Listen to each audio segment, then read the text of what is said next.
Mr. Chairman, we're live now. Thank you. Good afternoon, everyone. My name is Guy Gazzoni, and I am chair of the Senate Budget and Tax Committee. And today we're having a joint hearing with the House Appropriations Committee on the administration's use of the CARES dollars from the federal government. We're also going to have a short briefing on update on the purple line. So I welcome you all on both committees. It's good to see you all. I want to first take the opportunity to welcome Paul Quarterman to the Senate. He's joining us today. He has not been assigned to a committee, and committee assignments aren't made until the beginning of session, but there was the vacancy caused by the retirement of Senator Serafini, who, if he happened to be listening today, I know we all have a lot of gratitude towards him and for him and all his efforts over the years and his commitment to working on the state budget. With that, I'm pretty much ready to go, but I want to turn it over to Chair Maggie McIntosh of the House Appropriations. Thank you. Thank you very much, Senator and Chair. I do want to say or echo your sentiments about Senator Serafini. And I also want to make a point about the fact that I got really confused a minute ago, and I thought maybe it was my age, because I looked down and I see Quarterman on this call, and you know, he's on Appropriations Committee, and then I thought, wait a minute, he's got a senator, the word senator in front of his name. So I want to be the first to welcome you, Senator Paul Quarterman, to this Zoom meeting. And the correlation I'd like to draw is that both Serafini and Quarterman started in the Appropriations Committee. So they are well-trained, and they're great members, by the way, and will serve the Senate well. So it's great to see all of my colleagues, both in the House and from the Senate. And so why don't we get started with today's agenda? And we're going to begin, am I right, with Dave Romans. Thank you, Madam Chair. I think Kim is putting the presentation up on the screen. So what we're going to try to do in the DLS presentation is just give you a little bit of an overview of the federal money coming into the state in response to COVID-19, a sense of how some of that money is being spent, and then we'll turn it over to the Budget Secretary to talk further about it. Let's go to the next slide. All right, so big picture, the administration has submitted budget amendments authorizing expenditures of about $872 million of COVID-19 response funding. This is roughly 20% of all of the funding we would expect to see added to the state budget at some point over fiscal 20 and 21. The primary source of the funding that's been added so far is the Coronavirus Relief Fund that we'll talk about in quite a bit of detail later on. Now, many of these budget amendments were submitted using the governor's emergency authority, which allowed him to bypass legislative review of the budget amendments. And also a number of them are what are called reimbursable budget amendments. These are ones that also do not require legislative review. Reimbursable are being used in this case because most of the federal money is going to go to the health department, and then they will divvy it out to the other state agencies. So those agencies are being authorized to spend the money that they get from the health department in the reimbursable amendments. So there's quite a bit of lack of legislative opportunity to comment on how the money is being used. And as I already mentioned, it's about a fifth of the funding that we expect to see has actually been proposed in budget amendments so far. Next slide, please. All right, so this is sort of stepping back to a real high level look. The various federal funding streams are going to provide nearly $20 billion to the state over the next couple of fiscal years. This does not include the sort of supplemental unemployment insurance benefits or the additional SNAP benefits that have been offered. And those obviously go directly to individual people. The bulk of this money is actually being directly allocated by the federal government. You can see on the far right-hand column about 15 billion of it. The biggest share of that going to businesses in the forms of grants and loans, the first two lines in the chart, the Paycheck Protection Program and the Economic Injury Disaster program, which are providing over $12.5 billion to businesses in Maryland. There is, however, a substantial amount that will come through the state budget, starting with that third line, the Coronavirus Relief Fund, and many of the items below it. Some of them we've started to see budget amendments for, like the Coronavirus Relief Fund. You can see the $657 million in that middle column. Others, we have not seen anything. For example, the Medicaid program, we know we should be getting close to $300 million in fiscal 20. We're closing out fiscal 20, but there's been no budget amendments submitted yet to reflect that money. So the budget amendments are lagging the close of the fiscal year. Let's go to the next slide. This slide just illustrates for you that only a small share of the money that we expect to see in the state budget has actually come in through budget amendments thus far, and most of that from the Coronavirus Relief Fund. The blue bars show you how much money we would expect to see added to the budget, and the red is how much has been added thus far. So there's quite a few of the funding streams we've seen very little of the money added to the budget yet. All right, let's go to the next slide. Can we go to the next slide, Kim? Thanks. So this shows you the Coronavirus Relief Fund in a lot of nitty-gritty detail. The governor has largely indicated where he intends to spend the money, and you can see that on the list of items down the left-hand side. The total dollars that Maryland gets are $2.3 billion. And then we show you how much the administration is planning to spend in fiscal 20, the year that just ended, and then how much in fiscal 21. And finally, a small part of the Coronavirus Relief Fund, $691 million, was allocated directly to the largest local governments, those with populations of over 500,000, by the federal government. So that money will never pass through the state budget. It's going directly to Baltimore City, Prince George's County, and so forth. So we then have highlighted for you in the yellow the items that we have not seen budget amendments for so far. You can see most of the spending relates to fiscal 21, which we just began, so it's not a particularly big deal that we haven't seen that money come in. But those are things that you should see at some point in the coming months or as deficiency appropriations of the next session. I'm going to go through later on in the document some of the specific spending items in more detail. I do want to talk about a couple here that we don't talk about later. First, the third item down, the general fund relief.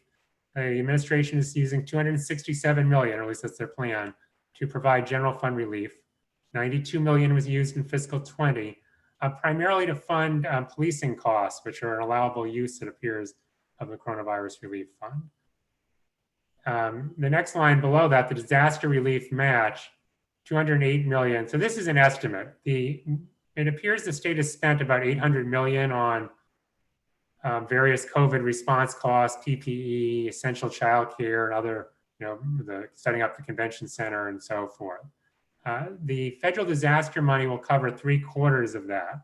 There's a state match of 1/4. So this is a rough estimate that the state would need to come up with $208 million for its match, and we can use this Coronavirus Relief Fund for the match. And so I think the last thing I want to mention is the box down at the bottom of the page. That highlights the money that has not specifically been allocated to a purpose. The total is about $193 million.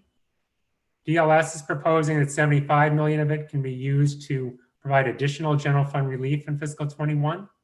A lot of that would go to fund temporary cash assistance, as those caseloads are much higher than they were budgeted for fiscal 21.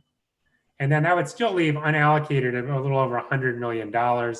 And we may see, as the details of closeout come forth in the next couple of weeks, that some of that money gets used as part of the fiscal 20 closeout. But at the moment, it looks like there's about $118 million that's unspoken for. I think you probably want to hear from the administration more about what they might do with that money. Let's go to the next slide. All right, so one of the topics we wanted to highlight is the business assistance funding. It's $180 million from the Coronavirus Relief Fund. You can see the bullets break out how much is for grants and loans and some smaller pots of money. We note here that when we put this together, based on data that was public last Friday, $78 million of the grant funds have been awarded and $66 million of the loans. The Department of Commerce testified yesterday in Appropriations Subcommittee that they had allocated almost all of that money at this point. So these numbers may slightly lag where they actually are. But nearly 8,000 awards as of last week. It sounds like they're over 9,000 now in terms of grants. Let's go to the next slide and we can show you how this money is getting spent. So we show here the grants and loans by county. Nothing terribly surprising, as you might expect. The largest counties are seeing the largest dollars flow to their businesses, and the small counties getting much lesser amounts. But this gives you a sense of where the dollars are going. If we go to the next slide, what we tried to do here is give you a sense of, well, how many of the eligible small businesses are actually receiving funding. Statewide, it appears about 6% receive grant funds. And you can see the breakdown by county. One thing I would just note here is that in the greater Baltimore region, a higher percentage of businesses seem to have taken advantage of the grant funds than in the DC metro area and some of the more outlying areas in Western Maryland and in the Eastern Shore. We don't really have enough information to know whether that just reflects where the applications came from or something else, but it gives you at least a sense of where the greatest help is going. The next slide provides the same information for the loans. As you might expect, a lot fewer businesses were interested in the loans. Only about 1% of small businesses have taken advantage of that. A similar pattern with the greater Baltimore region seeming to take greater advantage of that program than the DC area and certainly Western Maryland. All right, let's go to the next slide. One of the other big areas of assistance is nonprofit assistance. 50 million has been set aside for that purpose. Grants are supposed to be going out this month. We have not received any information on the allocations of that thus far. About 30 million would go out through the Department of Housing and Community Development to nonprofits serving underserved communities and underserved populations. There's a 10 million set aside for providers licensed by the Behavioral Health Administration and the Developmental Disabilities Administration. And then a couple of smaller pots, including 3 million for the State Arts Council for emergency grants. Let's go to the next slide. All right, the Layoff Aversion Fund is something being run by the Maryland Department of Labor. They've given out 445 grants that can be up to about 50,000. I believe the governor's office had a press release this week that said the average grant was about $22,000. These grants are to help businesses either keep their employees working by buying equipment so they can work at home, or doing sanitation within the existing business site, and anything else really that would help the business keep going in the current environment. I don't have much more detail other than that 445 businesses have received funding. Next slide. All right, now we turn to K through 12 education. And there's really different pots of funding going to K through 12. There's 200 million from the Coronavirus Relief Fund that supports two really large pots of funding. One, technology grants to the local school systems, and the other, tutoring grants. Each grant is $100 million. The technology grants were allocated just based on enrollment by school system.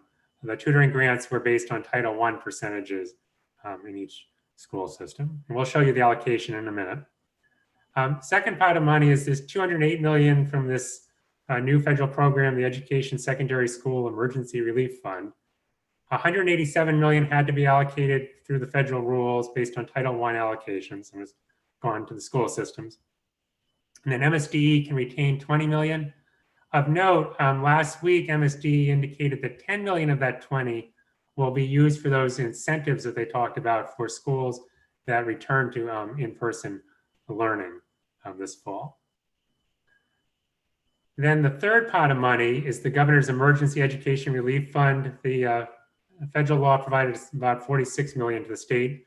The governor is using 10 million for community colleges and the rest in the K through 12 area. The largest set up broadband education network in the more rural parts of the state. Let's go to the next slide. So this slide just shows you a lot of those pots of money that we have, the county by county breakdowns. Not a lot that I wanted to say about this chart other than let you have a chance to just see where the dollars are going. One thing to note, the CRF broadband, the fourth column of numbers in, shows you the $8 million being allocated to help make sure students have access for this fall. A couple of counties have zeros next to them. And we understand Baltimore County has now applied. Frederick County, it sounds like, has not applied and not expressed interest, and Somerset County is examining whether they can use some of the money. There's still about $2 million that was set aside for this program that's unallocated. So there is more money that could go out if those counties express interest. All right, let's go to the next slide. I think I've really already covered this broadband, so we can skip this one. Go to the next slide. All right, so higher education, again, there are 3 pots, and it may actually be easier to talk about this off of the next slide, which is a nice picture. Yeah, so there's 3 pots of money, and the red bars represents the coronavirus relief funds. This is money the governor has elected to provide to higher education. He's providing $90 million across fiscal 20 and 21. The money is going to be used by the higher education institutions to pay for policing costs, which will give them some budget relief, and also to help them with sort of COVID-19 related costs, which could include distance learning, testing, and so forth, purchasing PPE and so forth. And that money is almost exclusively going to the public 4-year institutions. A small amount is going to go to Baltimore City Community College. We may be slightly understating the Baltimore City Community College money, as that just reflects what they actually have received for fiscal 20. I wouldn't be surprised if they get a similar amount in fiscal 21, but we haven't seen a budget amendment yet, so we just assigned it to the 4-year institutions. The second bar, the blue, is the direct federal aid that's going to colleges based on criteria in the federal law. Most of that goes to the public 4-year schools with a set aside for historically Black colleges and universities. And then some to the community colleges, some to MCUA institutions, and then to the other privates as well. And the final piece is that governor's emergency relief fund that I mentioned, the $36 million went to K through 12. This is $10 million going to community colleges for workforce activities. Let's go to the next slide. This just shows you the allocation for the 4-year institutions. You can see by school. One thing to note, the Morgan State University actually is the largest recipient, and that does reflect that direct federal aid included set-asides for historically Black colleges and universities. So you'll see Morgan and Bowie getting perhaps larger amounts than you would see in a lot of other allocations. Let's go to the next slide. This shows you the allocation of the community college funding. Again, and not a lot of surprises here, primarily following where the students are. It gives you a sense of your county's funding. All right, let's go to the next slide. All right, we want to talk about transportation for 1 second. There's $654 million for the Mdot budget coming from the federal dollars. None of it has been brought in by budget amendment yet. Most of it under the federal law is set aside for transit-related activities, as you can see here. And some of it will go to the airport, to BWI. And then there's some direct federal allocations to non-state entities. The most notable, as you can see, is the WMATA grant of $877 million to help support them. So that gives you a picture of where we are in transportation. Next slide. All right, so you do have some active budget amendments in the chair's hands for review and comment. This is a summary. The most notable is the first one, the $124 million, which is fiscal 20 money for the commerce grants and loans, as well as the Layoff Aversion program is in there. There's also an amendment for adding the federal money that, for the University System of Maryland, and some money for DHCD to help with rental and housing assistance. That's coming from a whole myriad of federal funding streams. Similarly with aging, there's a variety of aging programs that got additional money in the CARES Act, and the amendment proposes to spend that. All those monies are really being spent consistent with the existing funding streams for those agencies. There's not any real surprises there. Next slide. All right, last topic we wanted to just give you a picture of is the CARES Act included money for provider relief in the healthcare world. Maryland healthcare providers will receive $1.5 billion. This money is going directly to the providers, will not go through the state budget. 1.1 billion has thus far been allocated. If we go to the next slide, you can see where it went. The majority has gone to hospitals, a little over 100 million in nursing homes, and about 300 million to other providers. And the next slide gives you a little more detail. So on the left-hand side in this slide, we're showing you the number of providers who benefited from grants of different amounts. So the largest block there, the darker blue, 3,390 providers have gotten grants of $10,000 or less. On the right-hand side, you see the actual dollars that went out to those providers. And you can barely see it up at the top there. There's $9 million that went to those 3,390 providers. So they got a very small chunk of money. The reverse side of this is at the bottom, there were 25 providers, you can barely see it at all under the number of providers, who've gotten 614 million. And those are obviously our largest hospitals in the state. So quite a bit of relief coming. It's difficult right now to put it in context because we don't have a strong sense of just how badly those providers were hurt by lost revenues and increased costs over the last few months, but that's something we'll certainly be investigating as we proceed towards session. Next slide. All right, final slide is just a few issues we wanted to raise for your consideration. The first is, as you saw, the budget amendment process does not really provide much opportunity for legislative oversight in a prospective way. And in this particular set of grants, it's really a completely perspective or retrospective review. So we think one thing you may want to consider is changing the statute so that the next time we get a large new grant, not building on an existing grant, but new grants, that the administration would have to report to the legislature in advance of spending money on how it plans to use the money. So you have some opportunity to comment up front, not just be in this position of sort of rubber stamping the budget amendments at the end. Second observation is that we've seen 657 million of budget amendments from the Coronavirus Relief Fund. The administration reported to the federal government that they've spent over 833 million through June 30th. So this clearly continues to be a lag between the budget amendments and the actual spending of the money. And then I think a question that you would have for the administration is certainly how they're going to spend any remaining CRF dollars that have not been allocated. The two other issues here, we were interested in getting information on those grants and loans for minority businesses. Yesterday, Commerce did present some of that information into the Appropriations Subcommittee, so that information is forthcoming.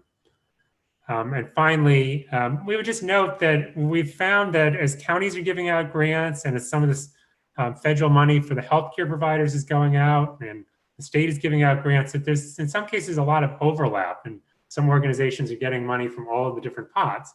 And that may be a very good thing and very necessary, but it doesn't seem like there's any real coordination between all of the money and making sure that we're getting the money where it really needs to go. So it's sort of a thing, an issue with the way Congress set it up, but it does create some inequities. So that's our presentation. Happy to answer any questions. So a reminder to committee members, if you have a question, please do the raise your hand. And I think one has come in.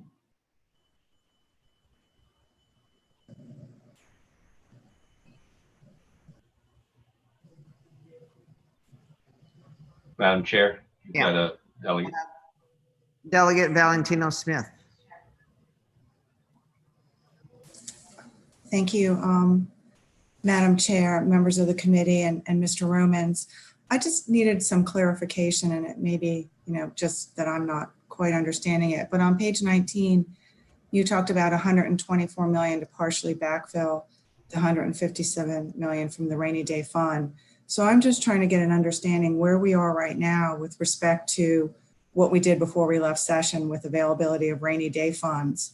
What is available still in the rainy day fund, or what has been spent with respect to what we allowed when we left session?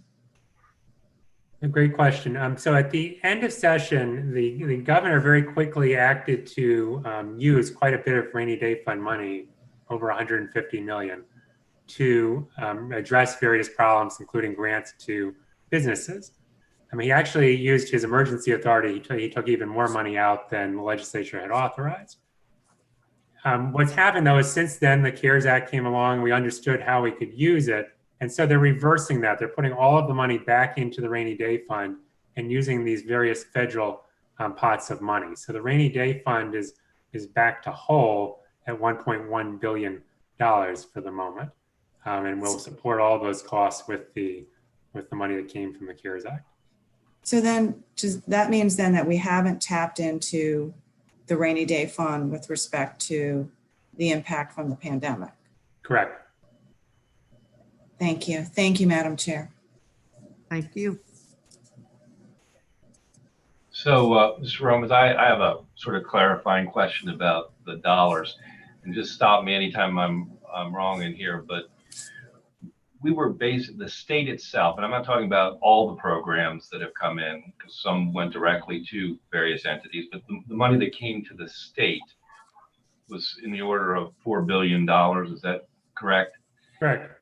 And then of that, I guess there was the sort of what I consider the flex dollars, the $2.3 billion, of which $1 billion of it was essentially sent to the localities. So in terms of the $1.3 billion that was simply state flex dollars, what percentage of budget amendment do we have on that 1.3?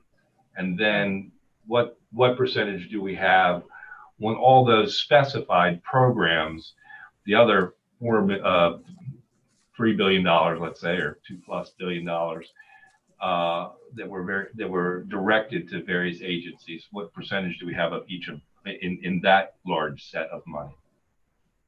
So about half of the coronavirus relief fund, that flexible pot that actually would be used for state purposes, has been brought in.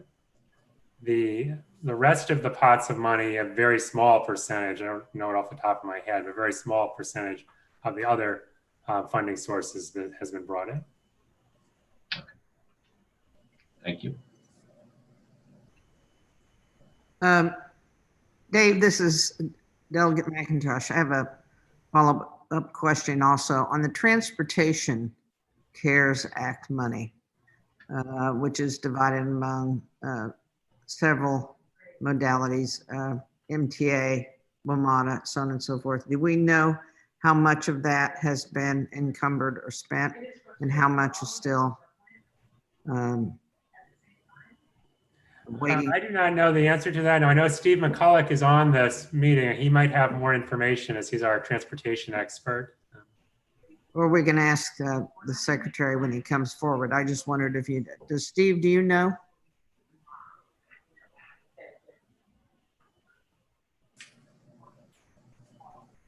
We'll wait for the secretary.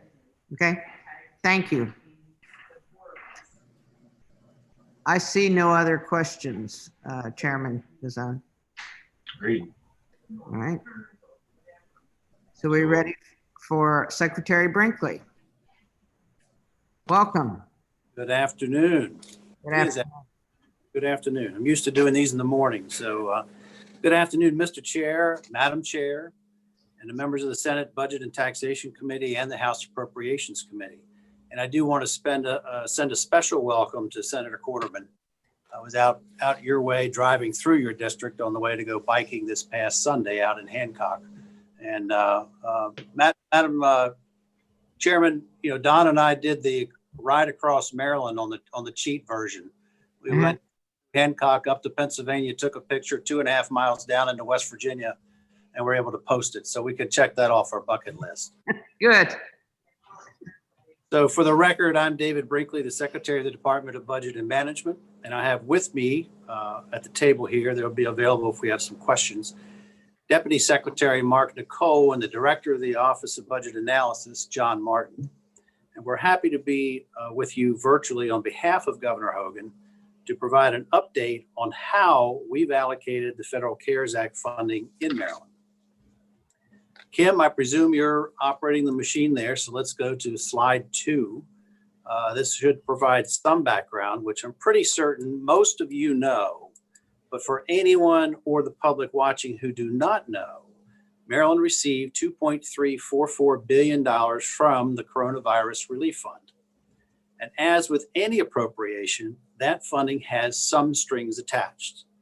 CRF funds can only reimburse the state or, and I'll go into this a little bit later, because of the governor's decision, and I'll point out that not all local governments in other states were granted any portion of these. A local government for their necessary expenditures incurred as a result of the coronavirus pandemic. Expenditures that weren't allocated in that jurisdiction's budget enacted as of March. These were some of the criteria that they had, and expenses incurred between March 1 and December 30th of 2020. I'll talk toward the end of this presentation about the variable nature, or in at least one instance, contradictory nature of some of the federal government's instructions. And those are some of the concerns that we have here. Next slide, please. Of the $2.344 billion, $691 million went directly to our top 5 most populous jurisdictions. For those that don't know, the Treasury set the criteria of 500,000 residents or more, and those jurisdictions were given money directly by Treasury. Other counties or jurisdictions with less than 500,000 didn't. So those 5 counties that were tapped in directly to Treasury were Montgomery, Prince George's, Baltimore, and Anne Arundel counties, and Baltimore City.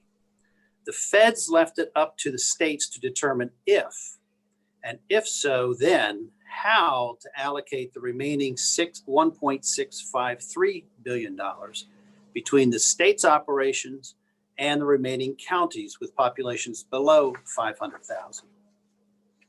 Ultimately, Governor Hogan decided to distribute $364 million to those 19 counties based on the same per capita allocation used for the Big 5.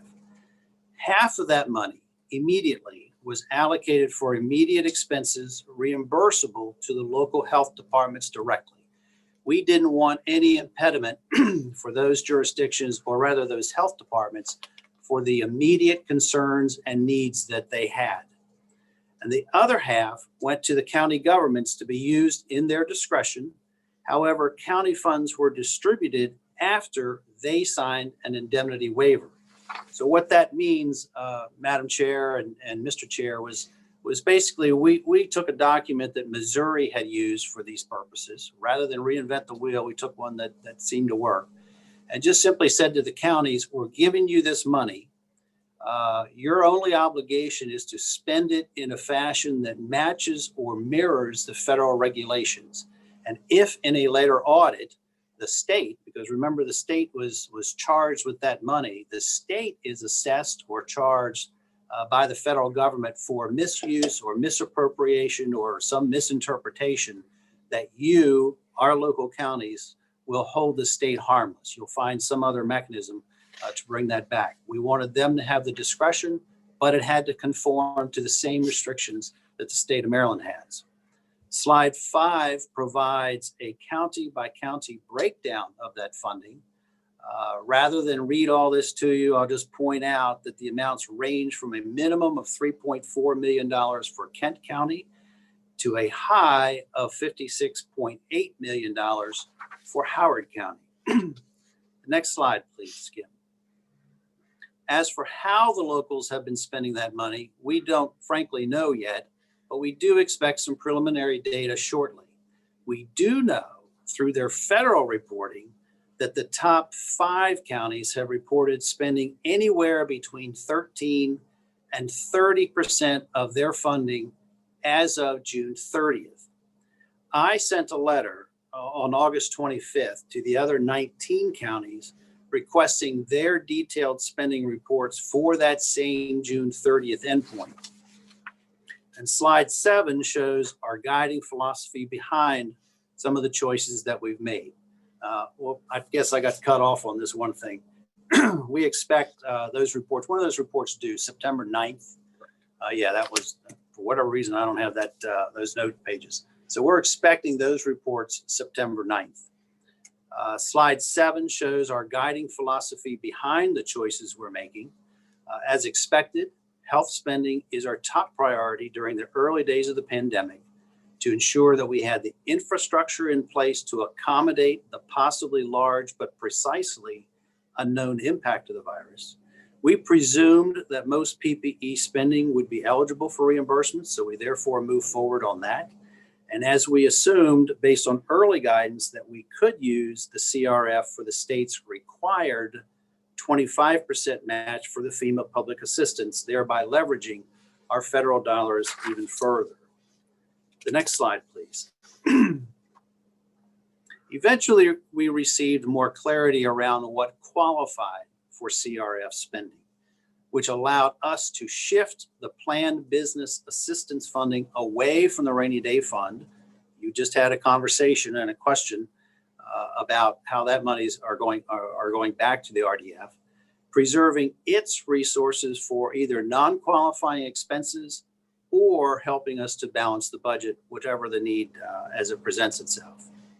And confirmation of FEMA's public assistance matching allowed the governor to then announce more than $400 million in additional funding for K-12 education, business nonprofit assistance, higher education, and as you see there, rental assistance. The next slide, please. So what does all this add up to? Our initial report to the federal government reflected our first round of spending through June 30th of $833 million, which represented 50% of the net $1.653 billion that had been allocated to the state. The largest portion of $364 million initially went, as I said earlier, to local governments, but $143 million also went to public health and safety payroll, $114 million on medical expenses, and $106 million in various forms of economic support. Shortly, along with the other on the next slide, I'll go through and we'll dissect even further this $105 million in others. Next slide, please, Kim. So this represents our current allocation. Certainly, we've kept procurement ongoing regarding the pandemic since June 30th. Remember that last slide was as of June 30th. And this slide reflects the most up-to-date figures we can provide you for $1.536 billion, or nearly 93% of the total allocated. No further funding, of course, would be provided to the locals at this point. Public health and safety payroll has more than doubled to $328 million. The same with economic support, which is now $239 million. Medical expenses have come close to hitting the $200 million mark, and we've now invested $110 million in a new category, and you see nearly $300 million in other. The next slides will break those combined figures out. As we go to, this again breaks out, in this instance, the public health and safety payroll. The 328 figure that you saw earlier includes local public health, state agency police, and higher education police salary fund swaps. On economic support, small business assistance, and nonprofit assistance programs. That was initially not one of the conversations people were having about nonprofits, and the governor chose to expand us in that direction. On medical expenses, it includes all types of PPE and medical equipment. It represents $600 million in FY20 expenses, plus an estimated $180+ million in outstanding DGS invoices. The CRF share of this is 25%. And later in some of my comments, I'll reference yesterday's Board of Public Works, where some of these bills were certainly paid. And then on distance learning, the $110 million, there's $100 million for K-12 technology and $10 million for the rural broadband. This next slide gets into the detail of that so-called other category. When we had this presentation initially, this is one reason why it was delayed. I wasn't comfortable in sharing with you a $297 million of miscellaneous. And so I asked my team to break it out further just so that we could go down into this detail. K-12 targeted tutoring is $100 million of that. The response pay that we implemented to ensure that we get people to show up when it comes to correctional facilities and police facilities, $75 million. Higher education's PPE of $43 million. The DPSCS non-personnel costs of $18 million. University of Maryland, Baltimore School of Medicine, $15 million. The food assistance of $10 million. Madam Chair, I don't know if you recall, but early on, the food bank reached out to us for an immediate pool of money for assistance so that they could purchase products and get them out for people to consume. So that was something we did early on. The rental assistance of $10 million. Substantially diverted salaries of $6 million. Telework technology for our agencies. And I think Cindy got to me a report the other day that we're at a very high proportion of state workforce now being able to work in a telework capacity. And I think it certainly is more than half of the state workforce is doing that.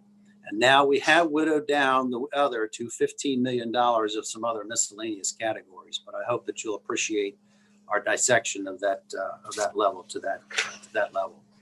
So if you turn to the next slide, Kim, you'll see here that we have anticipated the CRF fund balance that we have still to work with or to accommodate any changes. I'm going to come back to that aspect from the federal government of $117 million.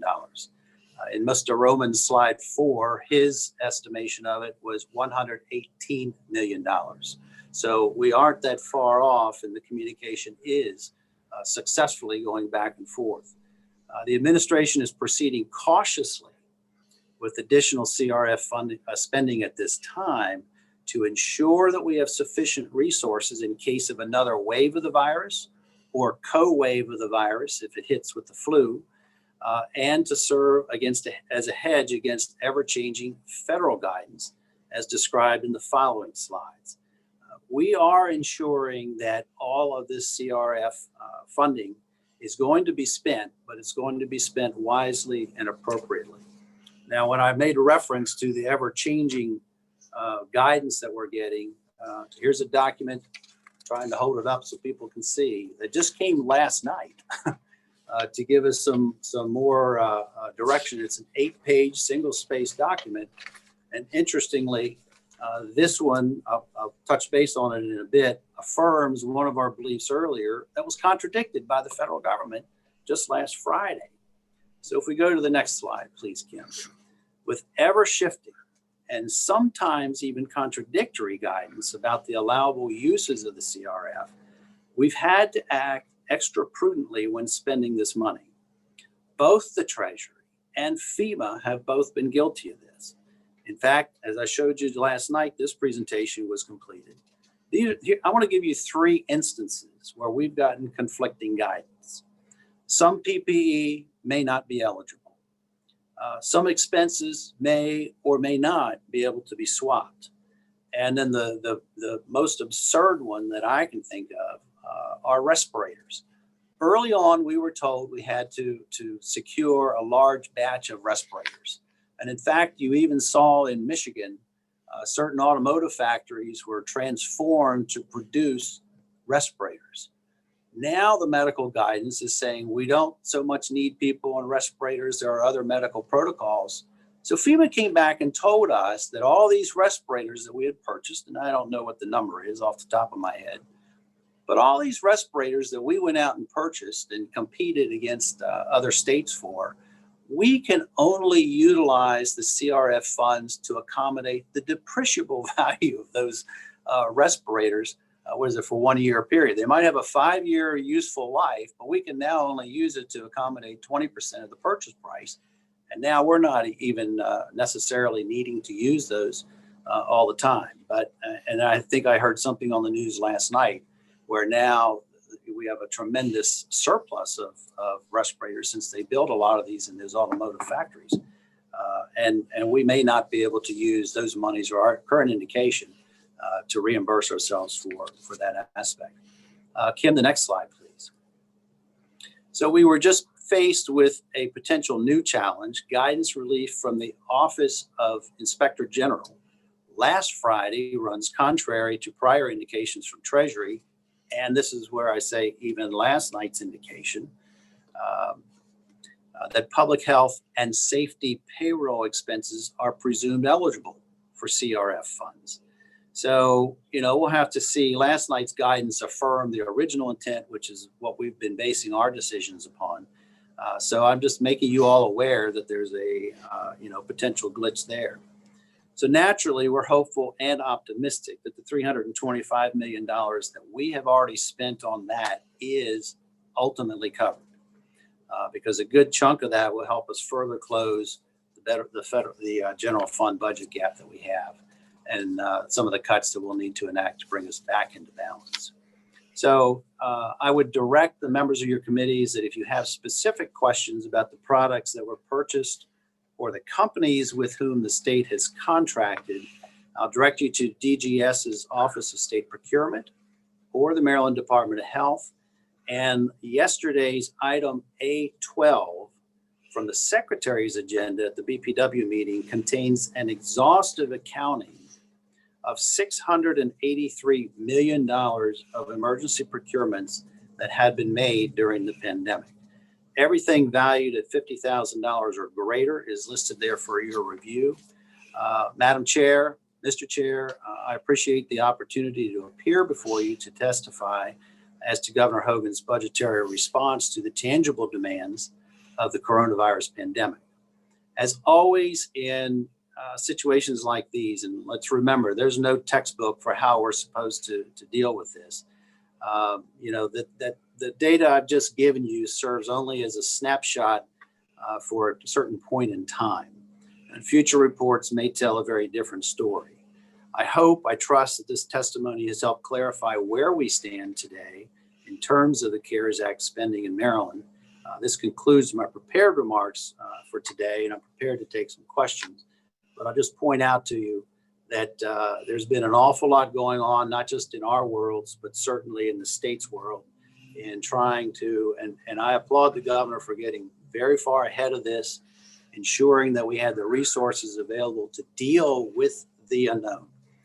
And now we face the fall with potentially two unknowns. We don't know where this is going to go. We're optimistic that we'll have some type of treatment, or not so much treatment, but I guess a vaccine available, not just for our healthcare workers, but publicly available. But we don't know how that's going to intermesh with any type of flu that we might ordinarily experience. I encourage you to get your flu shot. I have to get mine. But now we're just trying to make sure that we have some of the resources so that we can react quickly. David, don't worry. There are going to be plenty of amendments coming to you very shortly. I know that they're up here working on this. We have been, Madam Chair and Mr. Chair, trying to deal with the closeout on 20, and staff's first attention has been to deal with that. As we move forward, we had certain restrictions based on people having to telecommute. Some people had to come back into their offices to deal with the closeout. And I understand that we have all that that data is in. Is that correct? I'm getting some nods of assurance. And on the heels of that, your staff is going to be inundated with all sorts of amendments, just dealing with the 20 aspects. So we're prepared to take some questions. And I guess if I have to refer to one of these two gentlemen, rather than us switch computers, I'll just ask them to move around and use my computers. Theirs are on mute, so we don't end up with a lot of technical, I guess, feedback or squealing. Thank you, Mr. Secretary. First up is Senator Roosevelt. Thank you very much, Mr. Chairman. A lot of good information here, Mr. Secretary, and David, thank you very, very much for this. I have one, it's a micro question, given how many issues are on how big it is, but it's one that I've been following. And that is way back in one of your presentations was reference to money that the university campuses got for testing. And one of the issues that I've been working with the university system and particularly with College Park on is trying to minimize the extent to which we're using university or state money for testing and instead making sure that it's covered by insurance. I don't know whether you had the answer today, but it seemed like there were tens of millions of dollars that you were reporting as being used for testing at universities. It is my strongly held view, and we can talk offline, that that can all be covered by insurance. And so I'd like to get some information on that to pursue that, because the money can then be used for other things instead of paying for testing. Good question. We'll find out, and that might be something we direct through the health department. But I also saw in that one portion that we dissected down, there was a small portion that went to the University of Maryland in Baltimore. I don't know if that's the hospital portion or exactly what, but that was to help set up the state lab that is doing some of the testing. Oh, so Mark tells me that was to set up the state lab, which is doing some of that testing. But you might be right. There might be some insurance reimbursability as a result of that. We'll find out. Good question. That'd be great. Thank you very much. Okay, Delegate Henson. Thank you, Madam Chairwoman, and thank you, Mr. Secretary.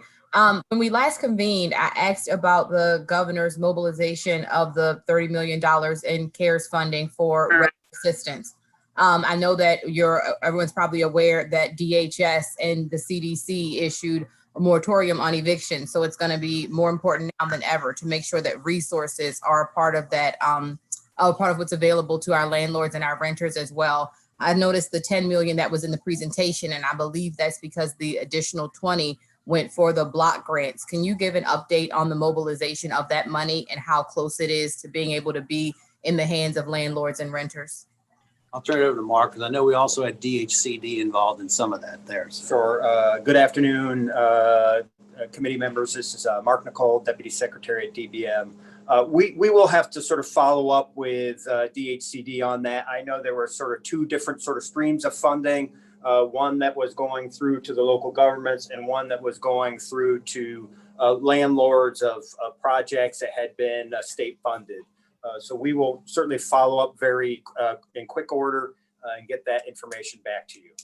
That's good. And that's a good point too, that some of the locals I know that I saw in some of the reports that we had, those that have a large agriculture community use some for agriculture aspects, but they can also use it for rental assistance and anything else that we have here. But we'll get back to you on where that went, because your question directed it toward DHS, and I think DHCD proved to be the better vehicle to deal with some of that. And it seems to me that the 10 million we have here is the federal portion, but I thought there was another 30 million of state money that had been allocated. Did that include the 10? No, it's 10 in coronavirus relief fund and 20 million from the community development block grant that came through the CARES Act, another portion of it. Did you all hear that? I didn't know if you heard what he just said. It was 10 through this portion, and then another $20 million through the what? Community development block grant. The community development block grant, which was a separate pot of money from the federal government that they'd sent perhaps down directly to DHCD. Is that right? I think so, yes. Yeah. Thank you, Mr. Secretary. Sure. Senator Elfreth. Thank you, Mr. Chair. And to build off of my distinguished colleague from District 30, my delegate's question, this is clearly, rental assistance is clearly an issue that's relevant and important to all of us, particularly here in the city of Annapolis.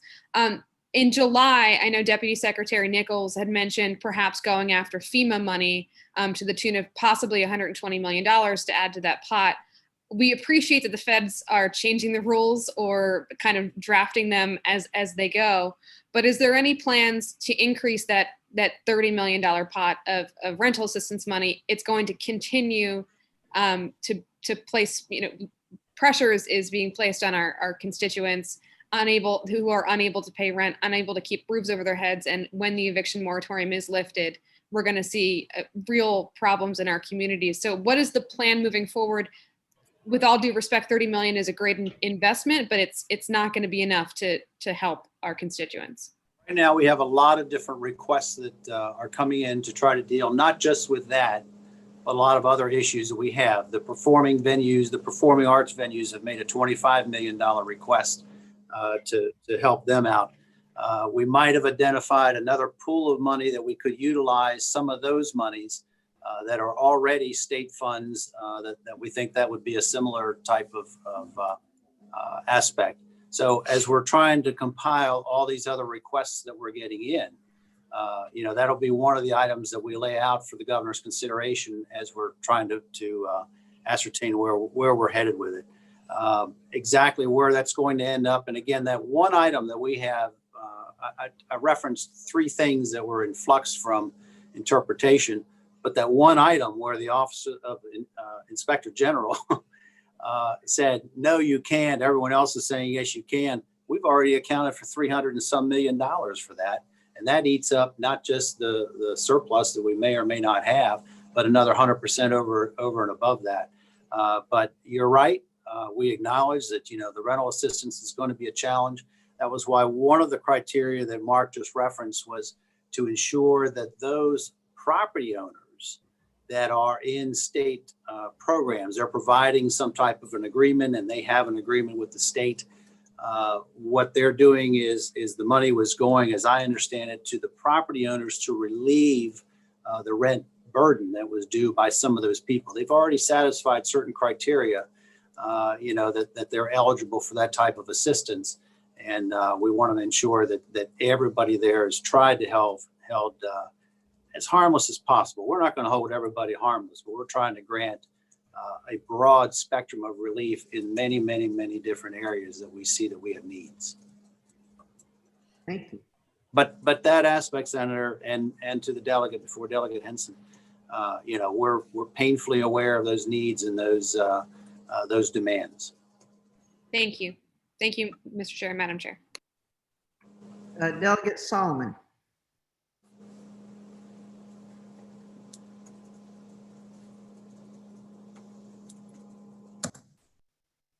I'll unmute myself there.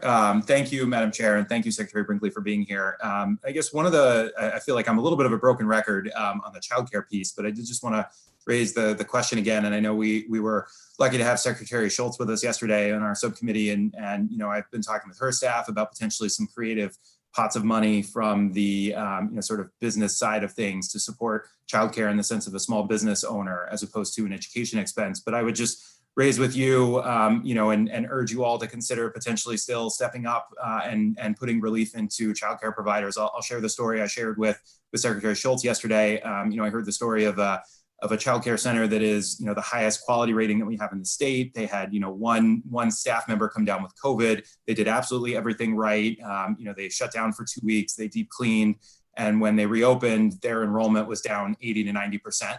And this is the kind of childcare center that we don't want to lose. They've been, in business for 15, 20 years. They're, doing a tremendous service to the community. And so I think, the sort of two fronts, the piece of just keeping the providers that are, still operating at really diminished capacities, keeping them afloat with assistance. And then, what we're seeing in our county is, the Montgomery County Public Schools are considering doing sort of a small childcare pod for parents who do need to go to work, sort of an essential childcare program, but they are going to charge for it. It's going to be, I think, potentially somewhere in the range of $300 to $400 a week. They haven't finalized it yet. And obviously for middle income parents of school age kids who don't qualify for the scholarship, and the scholarship's not available for school age students, that's going to be a real burden. And so anything you can do, to push MSDE, to push the governor, I think, we really want to make sure that we have a childcare system in place to help people go back to work. I got it. And because you're right, there's two aspects to what you talked about.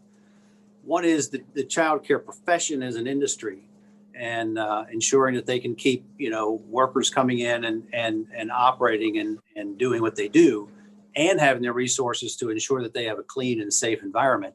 And let's face it, they don't get paid a whole lot to start with. And a lot of people who do it because they love kids and they want to be with kids.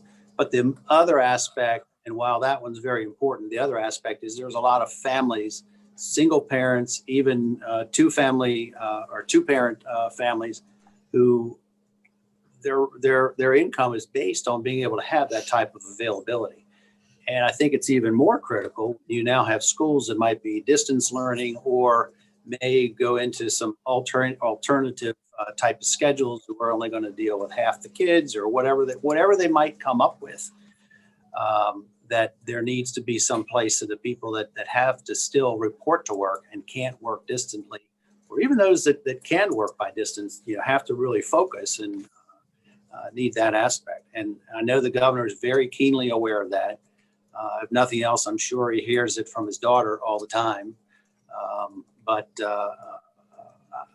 I can see that. I can only think one thing that's my fiance and I talk about this all the time, that I can't see going through this with kids. I remember the challenge that I had with my kids just 20 and 25 years ago.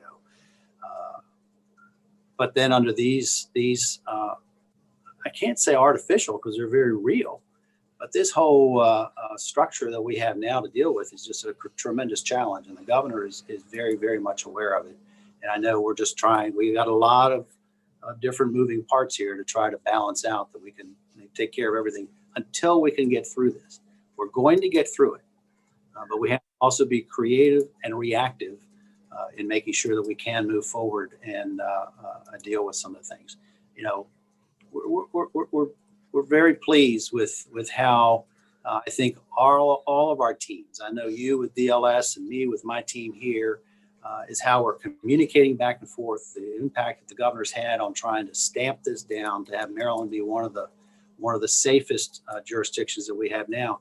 But we can't let our guard down and remain vigilant, and the child care facilities are certainly a key part of it. So thank you. Thank you. Senator McCray. Thank you, Mr. Chair. And how are you doing, Secretary Brinkley? I'm doing great. I didn't see the picture of you standing by the window. I want to see that one. So.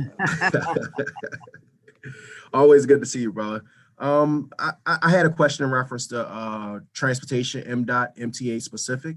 I know that for you on that one, but I understand there's waiting in the wings, but yep. Try it. Yes, sir. 392 is what's been discussed in reference to federal funds. When we looked at the budget this past session, $60+ million were there in federal funds and 800 million was there in special funds, specifically from TTF. Could you let us know how much of that 392 will be going to fiscal year 2020 and fiscal year 2021? And also currently, what would the budget look like out of that 800 million going towards the MTA specific? Are you talking on the transportation side? Because I don't have access to some of that off the top of my head. Is this? Yeah, I think Mdot may be able to answer that question coming up. Mdot will be able to take care of that when Jackie gets on the call there. I wish I could help you off the top of my head, but I can't with transportation. Thank you. And Mr. Chair, if it's appropriate, if I can ask the question, I guess when Mdot comes up for the purple line. Absolutely. Thank you. Yeah, Senator McCray, you and I are headed down the same path. Delegate Valentino Smith. Thank you, Madam Chair. I have two brief questions for Secretary Brinkley. First, good afternoon, Secretary. I know that you understand all too well, because you sat in our seats, the oversight responsibilities that we have with respect to spending, having been where we sit in your prior life. And I recognize that at the end, in terms of timing and all, you referred all of us, I think, to the GAO website for the contracts and how the money was spent with respect to the CRF. DGS website. BPS website, okay. So I haven't been able to click there real quick, but what I'm trying to understand is when we get to that website, in addition to the contracts that are awarded, will we be better able to understand, and if it's not there, how will we understand how the decisions were made to award the contracts and who was in charge of making those decisions and who was establishing the criteria that was necessary in order to meet the availability of the funding, and who developed that criteria, and actually who made the decisions or was responsible then for actually awarding the contracts, be it for the PPE, ventilators, or testing, or any of the other contracts, and how we'll understand the process, not just who received the contracts. Great question. And, right above me in this building physically at 45 Calvert Street is the new Office of Procurement. And they were very diligent in working with certainly our team, but procurement, DBM, and the Department of Health created a special work group to deal with some of this because we didn't really know number one, what was out there. Number two, they had to listen to what was needed for what was out there, and then had to stand in line to try to purchase a lot of this. So I think that question is something we all want to know more about, and it would be better directed toward the procurement team as to how they move forward, because exactly what you're going into, some of the emergency procurement standards, you'll see when you go to that A12, some of the different vendors that they had utilized. In some instances, they used many of them. And it might lay out some of the criteria for that. Sometimes the DBM, not the DBM, the DGS and the BPW work group or the workbooks there will lay out who all the vendors were, what some of the issues were. I don't recall by glancing on that whether they went into that detail. I do know that they had everybody there listed over $50,000. And so some of the criteria for what you're asking might be found in there. And if it's not, I know that Bob right upstairs and his team probably could direct some of that. Did you all want to add that? All right. Thank you, Mr. Secretary, for your willingness to help us understand the criteria and who established it. Madam Chair, can I do a quick follow-up question with respect to the good legislative team from Annapolis that was talking about housing? And I know you went through the fact that $30 million so far has been allocated. I don't imagine that I'm alone in my office when, after unemployment claims, I'm starting to get the most concern from constituents about housing insecurity and whether the 30 million is sufficient or not. But you said, your very sincere term was you recognize that it's a problem.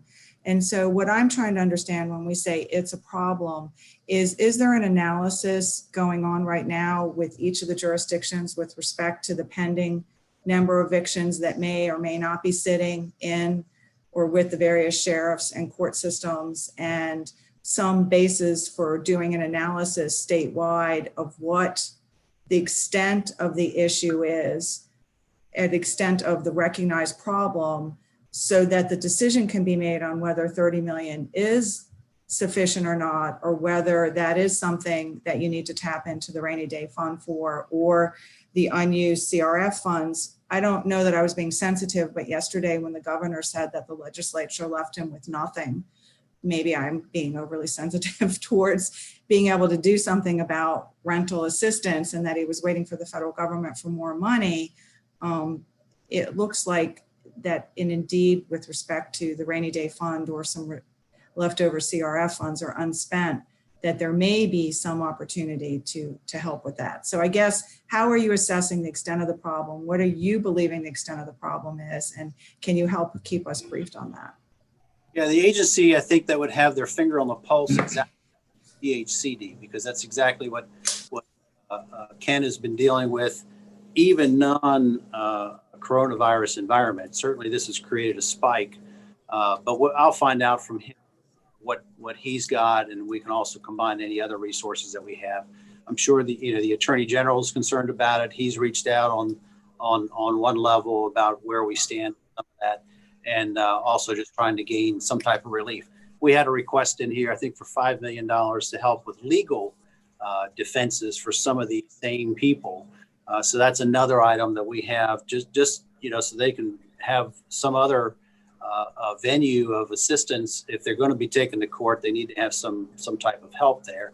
So we're trying to balance all that out. In fact, one of the conversations there is, are we better off providing some legal defense versus helping pay some of the rent, or exactly what the solution would be. So let me reach out to Ken, find out what if anything DHCD has to gauge that environment, because I think they'd be very much on top of it. Because again, that's kind of what they do also when they help with weatherization and other areas for people that might have some need.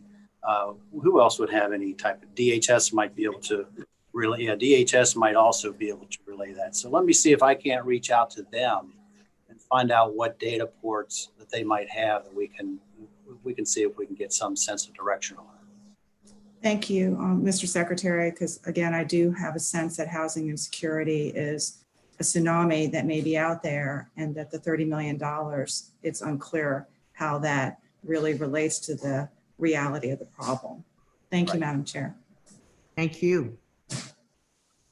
Mr. Secretary, that line of questioning actually leads into something that I was wondering. First off, I want to tell you how much I appreciate the fact that you've outlined what I call the sort of flexible money, if you will, and the remainder of that. And as you said, it was in your calculations 117 million. You've had a lot of demands on that. I've had demands on it. The legal aid issue is one that I actually have communicated with your staff on. So I'm curious as to whether or not you have sort of a running total or a sense of the magnitude, because I continue to get concerns expressed, and I'm trying to assess sort of where we are in the big picture of things, when we know that as we go into the fall, and as you expressed earlier, the possibility of further outbreak or heightening of it. I'm trying to understand or try to think about where that $117 million is going to get us in terms of what has been asked of you. We're keeping a running total of some of these requests that we have. And I think we have another cabinet meeting this Tuesday, which means I'll hear from a few more cabinet secretaries on some other issues that they have. We're certainly starting to hear some concerns as they were given their instructions for the 22 budget. Now, let's just say they're cooperating, but begrudgingly. And I guess that's a diplomatic way of putting it, giving us the alternatives that we need to have. But, we're keeping a running tally on that. Again, we still have things that we have that are ongoing, such as the response pay. For those who don't know what that was, Cindy had come up with this as a very attractive mechanism to ensure that we had correctional officers and law enforcement people and everybody show up to work. And they had to still get tested, meaning they had the temperature scan and all that. But we couldn't afford to have people not show up for some of the correctional facilities and all. We have to come to a point in time where that's no longer needed, or do we keep it going on? So far, we've extended it to now, but that eats up. How much does that eat up per payroll? About $4 million of payroll. $4 million of payroll. So we're looking to see if we can't find some other areas that could be that could be shifted to. And just so that you also know, just to remind people that not only do they then show up, but at the time we structured it that if we had to have, and we did have to have, some quarantine facilities inside a correctional facility, the people who then responded to work in those quarantine facilities, they got an extra boost on top of that. But again, we have some challenges that were going on there. As we get these requests, we come through. Some of you are aware of the requests that we had with some of the housing challenges that we had down at College Park. And I think we're working in a direction there. The guy from Medco literally called me today, so I have yet to call him back because I was preparing for this presentation.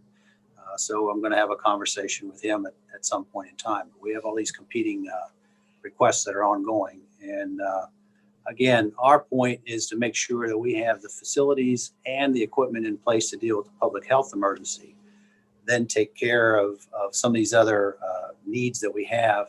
And the governor is certainly focused on trying to ensure that we can get back up to operating when it comes to making sure that some of these private facilities, and by that I mean our businesses and our employers in that context, can weather the storm as best as possible. We had the one conversation on childcare facilities, but because they serve two different purposes. So, Mr. Chairman, I didn't exactly answer your question there, but the key is, as we get requests, we're trying to compile them, see if there are other venues that we might already have some resources that could be brought to the fore as we identify some sources of state cash that might be able to be utilized so we can protect some of this, so that we have some of the flexibility if we decide to go into rental assistance, if we decide to do some of the legal assistance, if we decide to do some of these other aspects that we'll have in conversations with you and your teams. That way we have, we got the resources.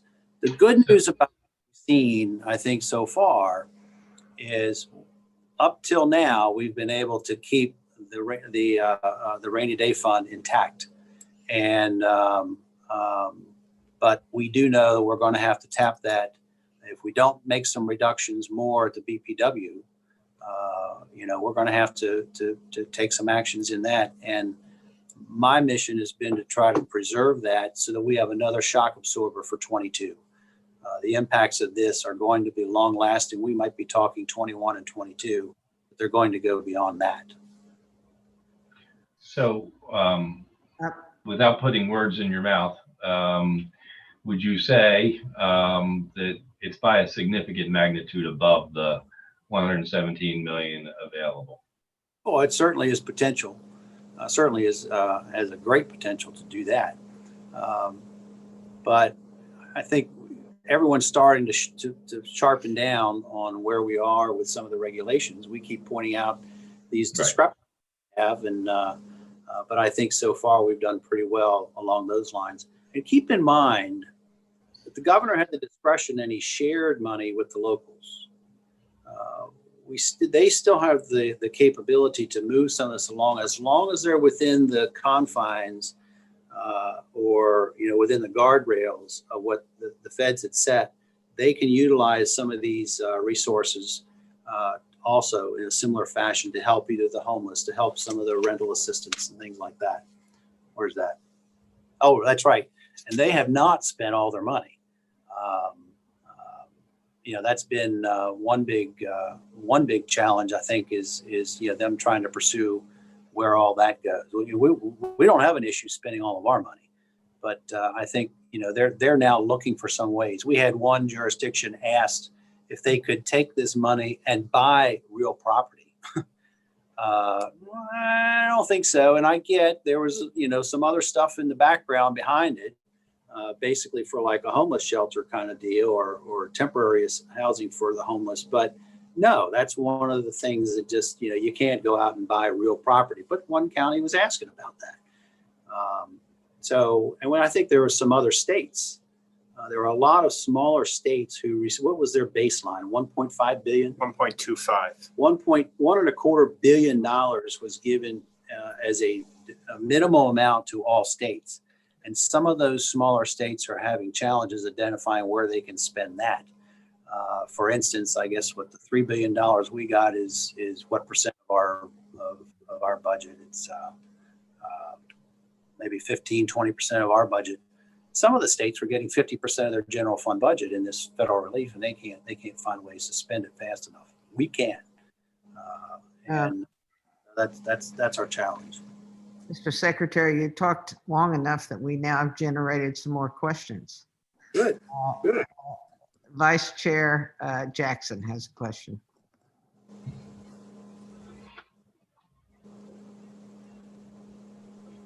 Sheriff, where are you? Hit your unmute button. All right, got you. Thank you, Mr. Secretary. Thank you, respected chairs, for this presentation. Mr. Secretary, I see that there are a number of funding mechanisms in place regarding K-12, dealing with MSDE's learning management system, dealing with broadband. I'm the House Joint Chair for cybersecurity. How many dollars built in to ensure that these systems are secure, since the majority of the school systems have decided to go distance learning for the first semester?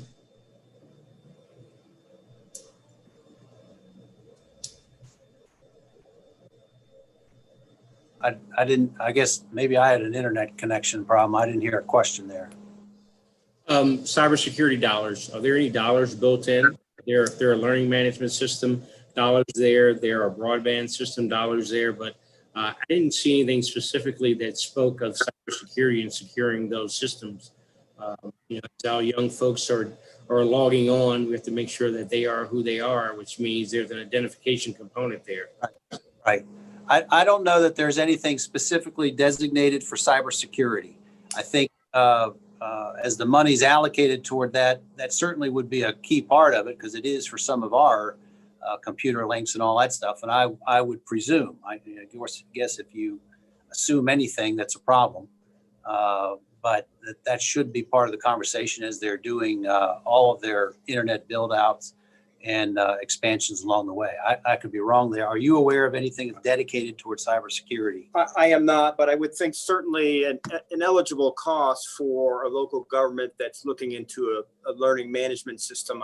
I presume that, you know, to the extent that they have to spend some money to make sure those systems are secure, I'm sure that's an eligible expense under the guidance. Right. Understood. And I guess I'm predicating this on the fact that we, you know, dollars dedicated to MSDE, and if there was anything that you were aware of that MSDE put in place to ensure the locals. I'm not aware. I'm not aware. Okay. All right. Thank you, Madam Chair. Thank you. Senator Roosevelt. Thank you. Thank you, Mr. Secretary. I may have missed this because there's been a lot of information here.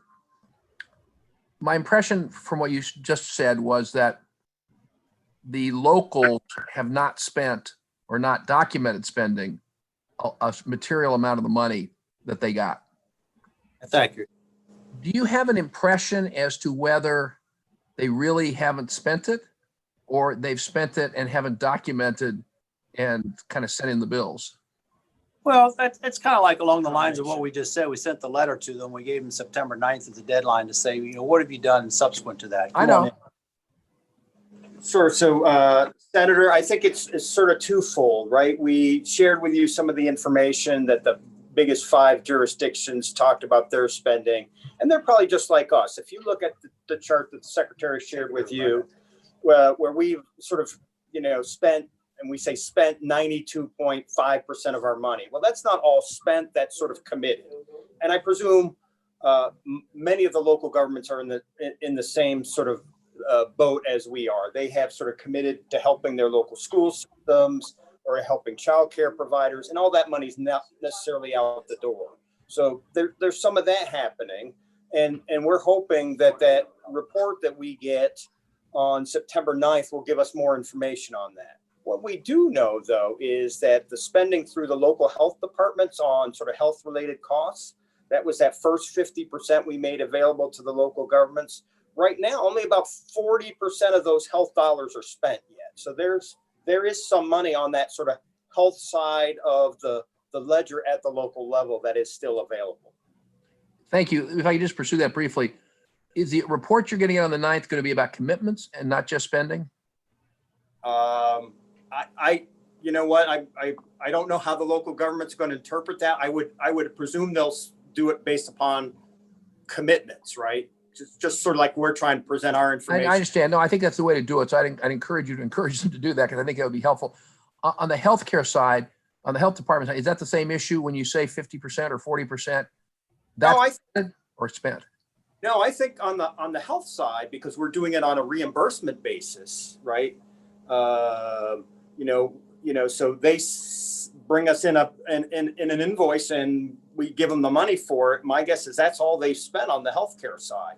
So, you know, obviously we're going to have, and there's lots more conversations to have on the healthcare side with regards to contact tracing, testing, and how those expenditures in the end sort of get charged, and, you know, what happens with the sort of, you know, second wave kind of costs. So certainly that you could say that local governments will be, they are in a good position to handle any sort of a surge in costs or surge in cases going forward there.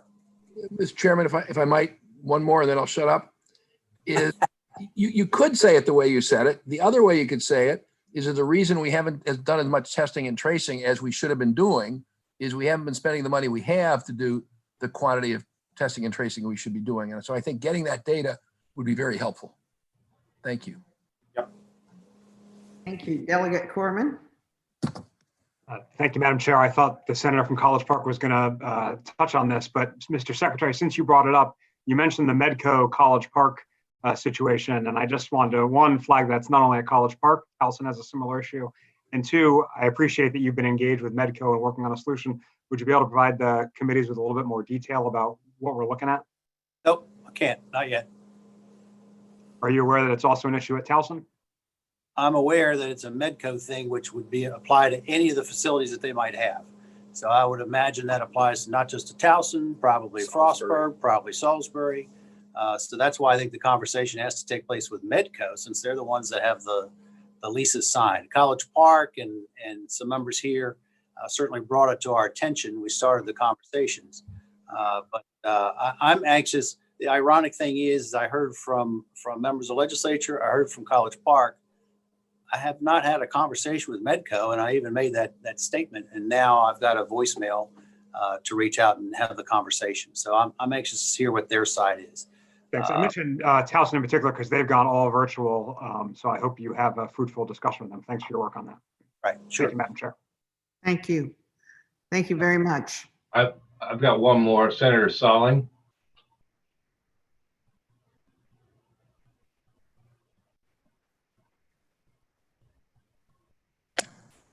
Thank you, Mr. Secretary. There's, of course, a lot of concern with medical and with our schools and everything else, but I'm looking at some of our businesses right now. Some of them did get some help through the state and the federal government, but there's some of them that didn't get any help at all. Is there in some way, shape, or form in the state that they can find ways where they can still get a little bit of help financially? Because I meet with them constantly, and some of them are barely make it, and some of them don't know if they're going to. So I think if we had the opportunity maybe to make it an easier road, we try to go through our office to get to the different parts of your administration, of our administration. Is there a better way we can do this? I think Commerce is the best avenue for you to talk to, because they're the ones that are on top of all the available programs, and I think they even handled the underwriting, for lack of a better word, of where they were. And I saw in Dave's presentation how they had that distributed through the area. Interestingly, according to his report, the Baltimore area had been one of the most penetrated with some delivery. But I think Commerce would be your best vehicle. Well, I appreciate that, because I've met a lot of our businesses. As you know, we have a great waterfront, and we have a lot of businesses in the waterfront that are just trying to get by. They had some outside business and they were able to move on, but some of them didn't. So I appreciate that. Maybe I'll get them the opportunity to reach out to Commerce. Thank you very much, Secretary. Thank you, Mr. Chair. Thank you. I think we're ready to move on to the next section. Is that correct, Madam Chair? Uh-huh. Okay, so if we could, we'll thank you, Mr. Secretary, once again, and your team. We do really appreciate your time and sharing the level of detail. It was very important for us to understand all those pieces. So thank you very much. Thank you, Mr. Chair, Madam Chair, and members of the committee, and stay safe. I understand there's a tornado warning back at my house now, and that's what I stepped up for, was to take a call on that to make sure everyone's safe at home. So be good, stay safe. Hope all is well. Mr. Chairman, before we move to the next speaker, the Speaker's office has just reminded me that next week on the House side, ENT is having a briefing on rental assistance with DHCD on the 9th. So those of you who are interested in rental assistance and more information on what we're doing as a state, you might want to tune in. Thank you. So I'm ready to move on. Terrific. I believe we have Mr. McCullough first. Is that right? Yes, I'm here, Mr. Chairman. Great. Welcome. Thank you for being here. Look forward to your presentation. Thank you, Mr. Chairman, Madam Chairman. For the record, Steve McCullough at the Department of Legislative Services. Before I jump into the purple line, I did hear there were several questions on your last panel regarding the CARES Act funding for MTA. Just a couple remarks, and if you had any questions on that, we could address those. In David Roman's chart on transportation, he showed that there was $392 million that were allocated to MTA. Of those funds, $246.6 million was utilized to close out fiscal 2020. We've not yet seen that budget amendment. The closing budget amendments are expected, anytime now. That leaves about $145.4 million in 2021 to support MTA operations. And the money that MTA and the rest of Mdot get are supplied on a reimbursable basis. So in terms of 2021 spending, it may take some time for us to see any kind of budget amendment for those funds as well. With that, I'd take any questions on budget, or I could proceed with the purple line. Mr. Chair, I have a question if it's okay. Let me raise my hand. That's okay. You can go ahead. Thank you. Senator McCray. Mr. McCullough, first, it's always good to see you, and I hope your family's doing well. Thank you. In reference to the budget for the Mta Administration, there was about $60 million for federal funds. And I think I got my federal funds answered very clearly in reference to the breakdown. But the special funds, it's over $800 million with the special funds. And I just wanted to get an understanding of how much for fiscal year 2021 and for fiscal year 2020 did we utilize, or did that go up? Did it go down, or what happened with it? So the special funds you're referencing are the transportation trust fund dollars that are supporting the operating portion of MTA, the MTA budget, along with the rest of the modes of transportation. So as you're aware, the trust fund revenue projections are down from pre-pandemic levels, and that is what is being addressed through the CARES Act funding and the operating budget reductions that the department announced yesterday, or excuse me, on Monday, on the 1st. The total budget, operating budget in 2021 for MTA is about $944 million. Most of that is the special funds, but we won't know exactly where we are on the revenues until we get a few more months and see how Mdot closes out in fiscal 2020, and that'll give us an idea of the challenge that still faces both MTA and the rest of Mdot in 2021 on top of these reductions that they've already announced. Thank you, Mr. McCullough. Thank you, Mr. Chair. Okay. Okay, if no other questions on that, okay. Get to the purple line. So purple line update, just starting off on the screen, you'll see the alignment for the purple line. Always good to start with a visual as to what we're talking about. As I'm sure you're all aware, the purple line is a 16.2 mile project that will extend between New Carrollton in Prince George's County to Bethesda in Montgomery County. It'll include 21 stations and will connect to the MARC commuter rail, to Amtrak service, and to the WMATA Metro. Next slide, please. So the purple line construction was procured as a public-private partnership, or P3. It's an availability payment P3, and that means that there is no revenue risk that the private partner is taking on. The concessionaire or the private partner will receive payments from MTA, Mdot, based on having the facility available, and there are also some construction progress payments that are provided during the construction period. The Purple Line Transit Partners was selected as the concessionaire, and they will construct and operate the service. It's a 36-year contract comprising about 6 years of construction and 30 years of operation. Part of their responsibility under the contract is to finish the design, to provide financing, to construct, equip, and then operate and maintain that service again for over the 30-year period. Next slide. This slide shows the structure of the P3 agreement, and I thought it would be helpful for you to see, given all of the news media story coverage that you've probably seen over the last few months. As you can see it in this graphic, Mdot MTA at the top has a P3 agreement with the concessionaire, and the concessionaire is a special purpose company that was formed, and it's made up of 3 entities: Meridian, Floor, and Star America, with Meridian having the largest share, about 70%, and Floor and Star America each being 15% equity investors. It's important to realize that it's that concessionaire that the state, through Mdot, has an agreement for the construction of the Purple Line and the operation. You can see that under the concessionaire on this graphic. Those entities have contracts with the concessionaire, not with the state. So as we talk in a moment about current events, keep that in mind. Next slide.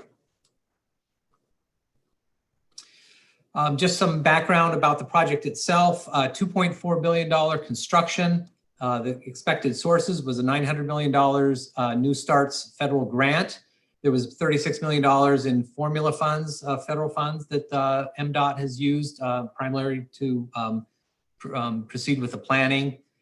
There's $450 million in state and local funds committed to the project. And then the concessionaire is on the hook for just over $1 billion in private equity and borrowing costs. And that borrowing includes a federal loan, a TIFIA loan, of about $874 million. Next slide. So coming to probably what prompted this briefing, a lot of media reports recently. On May 1st of this year, the construction firms of the P3 project, and again, these are firms that have an agreement with the concessionaire, not with Mdot MTA. The construction firms notified the concessionaire of their intent to terminate their design build contract with the concessionaire based on an extended delay. Subsequently, on June 23rd of this year, the concessionaire notified Mdot MTA of its intent to terminate the P3 agreement for extended delay, which was a provision allowed under the contract. Next slide. The stated basis that the concessionaire gave for the notice to terminate, and I will note here that this is disputed by Mdot MTA, was a delay of 976 days and at least $519 million in additional costs related to 4 main items that you see listed here. The first was the record of decision. This is the document that the Federal Transit Administration signed, indicating that the project had complied with all of the environmental requirements and is a necessary part for federal funds to be expended on a project. The second area that was noted was right-of-way.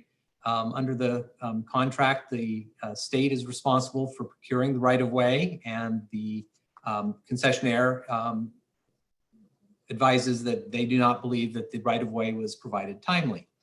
And then the third item was related to CSX property, or portions of the project that is adjacent to CSX property, and that there were design changes that were done kind of in the middle of the design that caused additional delay and added expense. And then the final item related to an indication that they believed there was changing requirements on environmental permits through the Maryland Department of the Environment. Next slide, please. Mdot and MTA's response was on the 24th of June of this year. They notified the concessionaire of notice of concessionaire default. They subsequently, on August 10th, received a temporary restraining order from the Circuit Court in Baltimore City, preventing the concessionaire from demobilizing until the expiration of the order, which expires on September 14th of this month. And then the Mdot MTA is seeking a preliminary injunction and subsequently a permanent injunction to enjoin the concessionaire from abandoning the project unless and until it establishes that there is an extended delay through compliance with the dispute resolution procedures set forth in the P3 agreement. And here I'd like to point out that the P3 agreement is an 800+ page document, so it is very complex. And the Purple Line P3 is, as one of the largest P3s, well, the largest to date in the U.S. It's a very complex project. And even with an 800 page agreement, every possibility could not be foreseen. And therefore, the agreement does contain dispute resolution processes. And I think that's at the base of Mdot MTA's claims, is that the concessionaire has not exhausted all of the dispute resolutions procedures required by the contract in order to be able to claim extended delay and terminate the contract. Next slide, please. The question has come up, what happens if the P3 agreement terminates? Well, it would depend on how the agreement terminated.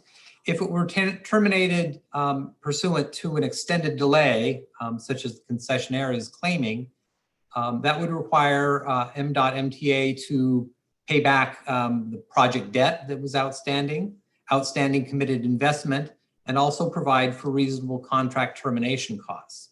Now, in terms of project debt, the concessionaire has issued $313 million in private activity bonds.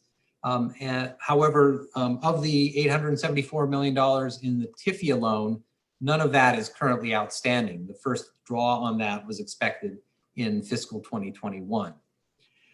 However, if the agreement were to terminate due to concessionaire default, which is what the MTA position is, that would mean that these three items would be handled differently. Project debt would still be covered. However, it wouldn't be 100%. The concessionaire would take a loss on some of that debt. The same thing goes for outstanding committed investment. There would not be 100% coverage of that. And at this point, none of that is outstanding anyway. And in that case of concessionaire default, there would be no right for the concessionaire to termination costs under the agreement. And then what happens if it does terminate? MTA might take over the project construction and then proceed to operate and maintain it. However, the lenders to the project also have rights. They could step in and assume the role of the concessionaire. And if they don't want to do that, and MTA is responsible, MTA could seek another company to basically take the place of the current concessionaire. So there's a lot of uncertainty.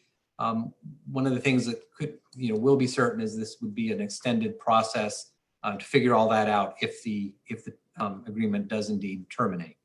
Next page, please. I guess that's it. With that, I'll take any questions, and I know that Mdot is on the line to also address questions you may have.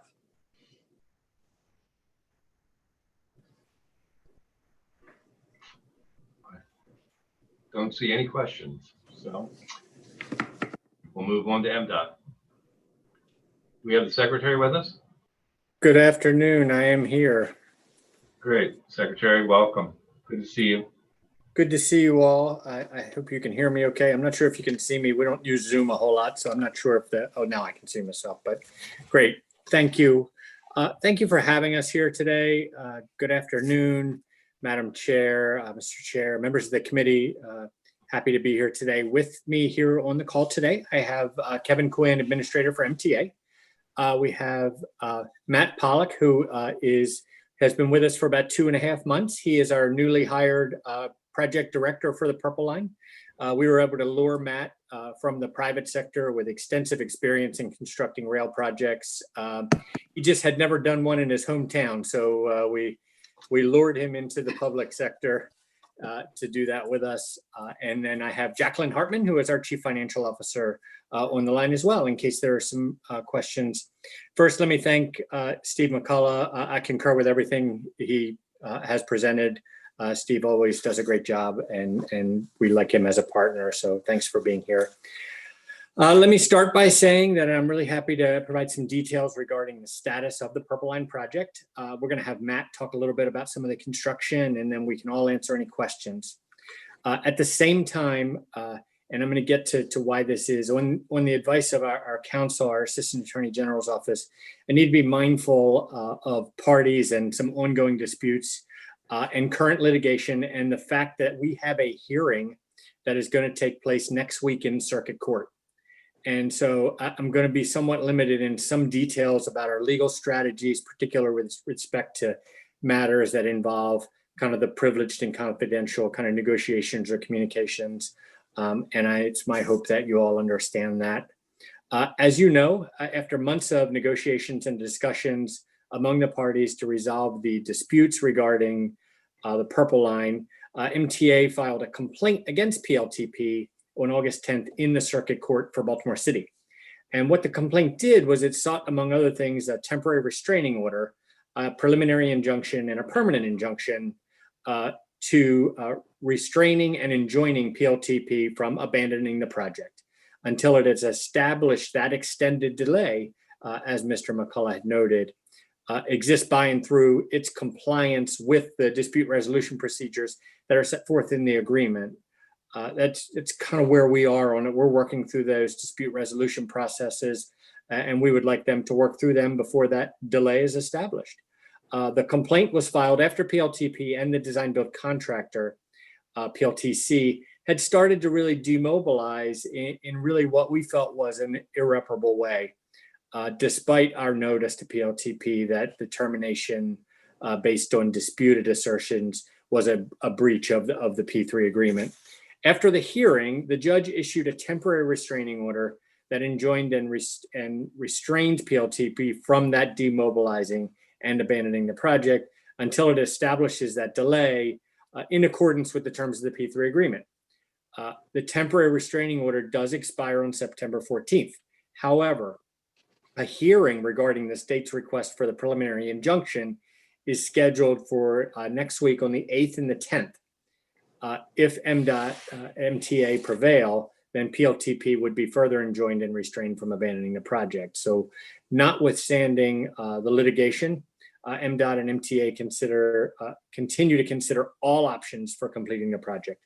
The only option we're not considering is not completing the project. We have to get this project done, and we are very focused on that. And that includes exercising our step-in rights as spelled out in the agreement. This means that subject to the step-in rights of the lenders, as Mr. McCullough had noted, MTA may pay and perform all or any portion of PLTP's obligations under that P3 agreement, including taking any and all actions we deem necessary to effectuate a cure and perform the work of the project and get this done. Before I turn it over to Matt for a quick update on construction, let me just first apologize if there are questions that I'm not able to answer today. I have some significant bumpers that have been put on us with our hearing next week. If there are things that we can follow up on, I'm happy to do that as well. So I know you probably have a lot of questions about the project. So let me turn it over to Matt for a few minutes to talk about our construction, and that continues to move daily. Thanks, Secretary Slater. Madam Chair, Mr. Chair, committee members, thank you very much for letting me speak to you all today. It's a pleasure to be before you. As you and your constituents are probably aware, most of the end-to-end alignment has been touched by the construction activities that are ongoing right now. They fall into a few major categories. Areas such as downtown Silver Spring and the University Boulevard corridor, and areas such as out at Ellen Road, they're all experiencing pedestrian and vehicular impacts because most of the work in those areas are the utility relocations that are going on right now.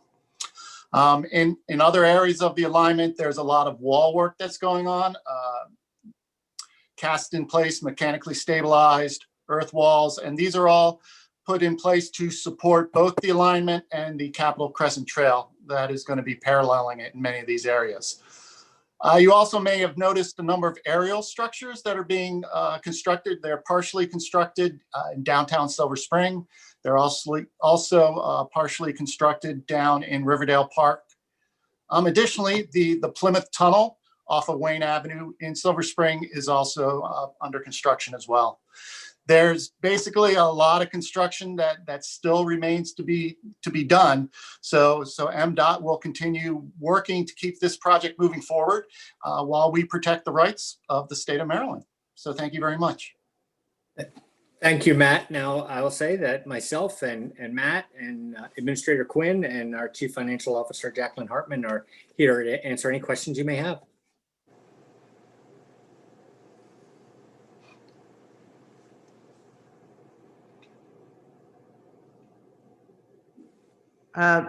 Delegate Kettleman has a question. Okay. Okay, thank you, Madam Chair. I'm just curious about this order, sort of from a legal perspective. If the court constrains the concessionaire from abandoning the project, what exactly does that mean? I can't imagine they can force them to continue to function, but what would change from what's happening now? Let me see if I can kind of thread a needle on this one. Essentially, what it means is they have to continue construction until we complete the dispute resolution process. Now, what we have today is a temporary order that expires on the 14th, and then a hearing for the injunction next week that would somewhat extend that. But that's essentially what it is we have to complete the dispute resolution process before they were able to exit the project. And that was the other question I had. What does the resolution, dispute resolution process, what do you have to do? Is that arbitration? So there are several steps all the way through, and so there are a variety of claims that are in different stages of those steps. And so as you get through, so there's a ruling by the our procurement officers is kind of the first step. Then we go through and we get some outside assessments and those types of things, some forensics looking at claims, those types of things. But maybe Matt and Kevin can kind of help me. I'm on the last step, but there's about 3 or 4 steps in between. Matt, do you want to walk through that? Sure, absolutely. So we start with the process at the contract level, and the contracting officer will review the request and evaluate it for both administratively and technically. Administratively, certainly, you have to turn it in a timely fashion, so it gets reviewed that way. And then from there, you are reviewing the merits of what they're requesting. And with that, you can agree or you can disagree. And then there's shades of gray in between. And so then you return your response to the contractor. And if the contractor is satisfied with that, then it stops right there. If it is not satisfied, then they are able to then bring it in front of the secretary for, I guess for lack of a better term, it's like a hearing, if you will, where both sides are presenting their case. And, at that point, the secretary is an independent adjudicator, and at that then can make a decision again, either for or against or somewhere in between.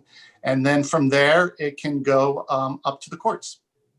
So I have assumed that this process, some of it has been started since the announcement. Yes. Okay. Thank you. Vice Chair Roosevelt. Thank you, Mr. Chairman. I'd like to ask the flip side of that question. Okay. If we lose the next time we go to court, what happens?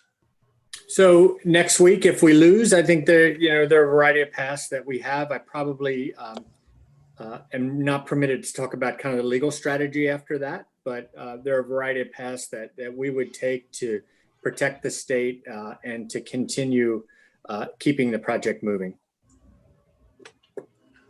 Thank you.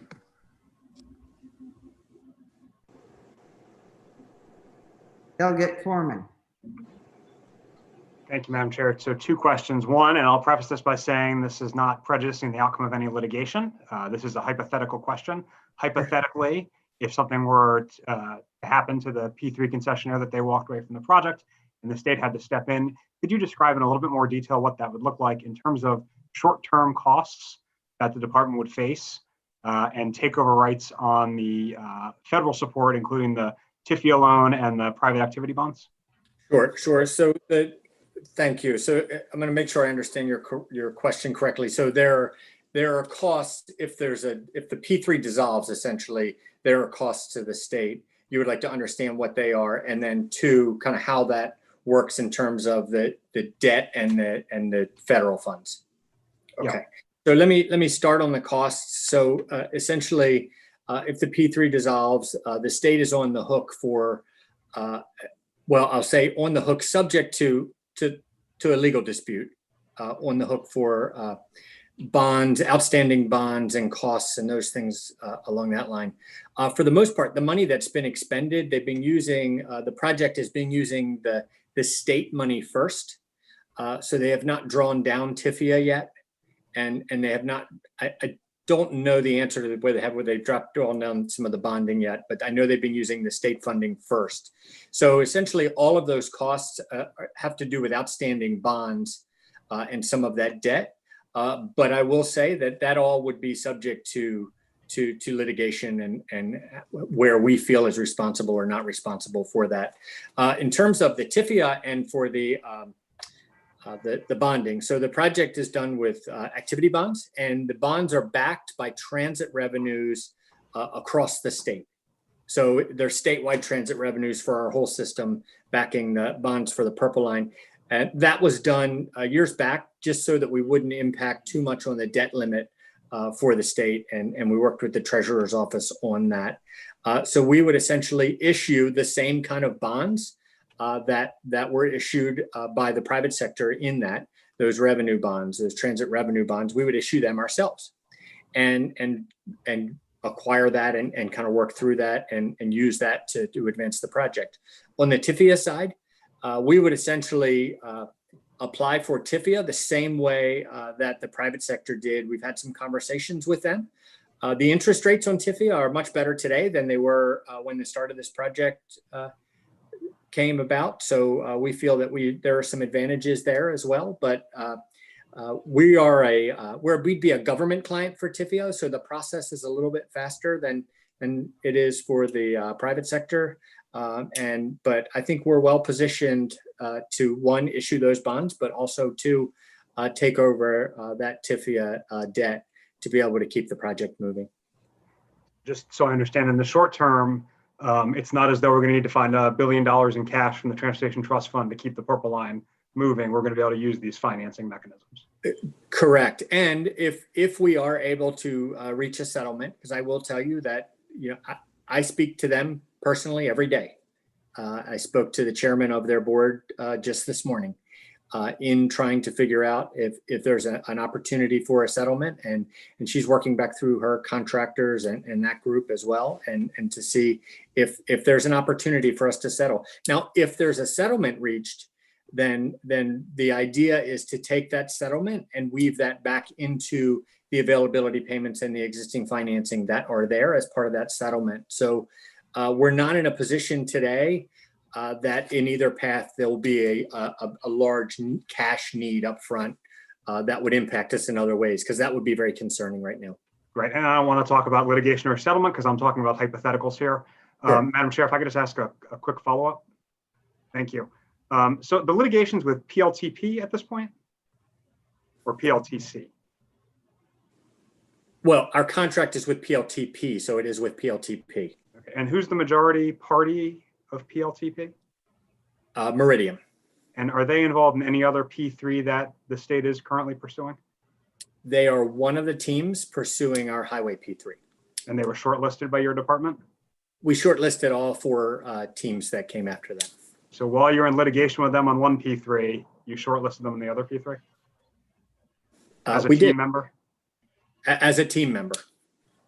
They are a minority team member in the highway P3 that wouldn't, it's more on the financing side. That's not really part of the kind of the decision-making process on their team. I imagine it's just more of a minority financial partner. Thank you, Mr. Secretary. Thank you, Madam Chair.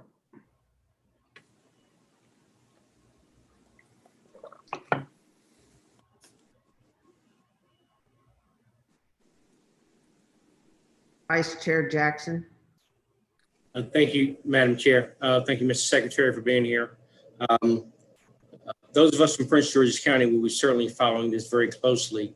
We entered into through the legislative process last year a P3 commitment for our schools being built in the county, as well as we'll certainly be watching Delegate Quarterman as part of my question regarding one of the participants regarding the Beltway project. So I guess we want to continue to work very closely with you, obviously. Sure.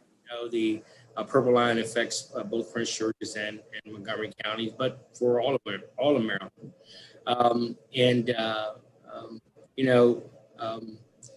With a lot of things going on this year, this I don't think I have to say this, but I'm going to say this. I mean, this is not very reassuring for us moving forward. We had the meeting with you, the CTP meeting the other day, obviously there are some concerns, even though you have some built-in, processes built in anticipation of projects going forward. How concerned are you all that this thing could spiral? Drastically out of control, and then here we are looking, we as legislators looking at kind of trying to pick up pieces. Concerned with us together having to pick up the pieces. That's not really something we're spending a lot of time on. Concerned with the serious harm, the damage to the project if they were able to pull out. I think there is serious harm to the project, really, in many ways, harm that's hard to reverse. And that's really why we're trying to push back in terms of keeping the project going and working through the dispute resolution process or reaching a fair settlement. In my mind, my focus is just really trying to get the project done. The legal process is kind of working their way. But I think what you're asking me is am I concerned that the project is going to fall apart and then just kind of sit there as an unbuilt project? No, I'm not concerned about that. What I'm most concerned about is finishing the project and getting out of there in a really, really timely manner, because the people that live along these corridors, they don't deserve to look at a construction site. Absolutely. Thank you, Mr. Secretary. Madam Chair. Delegate Kittleman. Well, thank you, Madam Chair. I was a bit surprised to hear you say that part of the financing will be done with revenue bonds backed by the transit revenue, because I'm surprised that the transit revenue, it's not going to back a whole lot of bonds. From my recollection, it's not a large amount of money, and I wondered how much you're expecting from that. Plus, you were responding to Delegate Corman's question. The revenue from MTA is part of the TTF, so to that extent, it will impact the Transportation Trust Fund, unless I'm confused. Maybe let me provide some clarity there. So the revenue bonds are backed by transit across the state, and that is, our transit revenues from our Baltimore system, from our MARC train system, from our light rail, our metro, everything together, as well as the new revenue that would come in from the use of the Purple Line. So it's kind of all of that together coming in, and it's not a huge amount of money, but it does help us get to the purple line without really impacting a lot of our debt limit in being able to do that. But, you know, in response to your trust fund question, you know, essentially we take all revenue sources from the trust fund, whether it's operating at MTA or the airport or at the Port of Baltimore, and we take all of those revenue sources into the trust fund and kind of spread all of those revenue sources back out to the different business units. So it kind of all comes in and then we kind of work our way back out. But the bonds would be backed by the transit revenue across the state. I think Jacqueline Hartman, our Chief Financial Officer, is on. Maybe she can explain that bonding piece a little bit better than I can.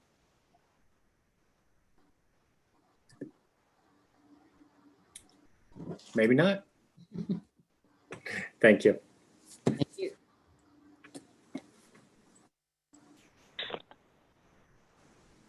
Sorry about that. You have to take 2 steps to unmute. Jacqueline Hartman, Chief Financial Officer for the Maryland Department of Transportation. So we do receive approximately $150 million in transit revenues annually. That number will go up once the Purple Line revenues start to come in as well. Those revenues are already slated to kind of pay back those availability payments that we'll be paying back over the entire life of the P3 contract. So essentially, instead of using that money for availability payments, they would be used to pay that bond money. Thank you.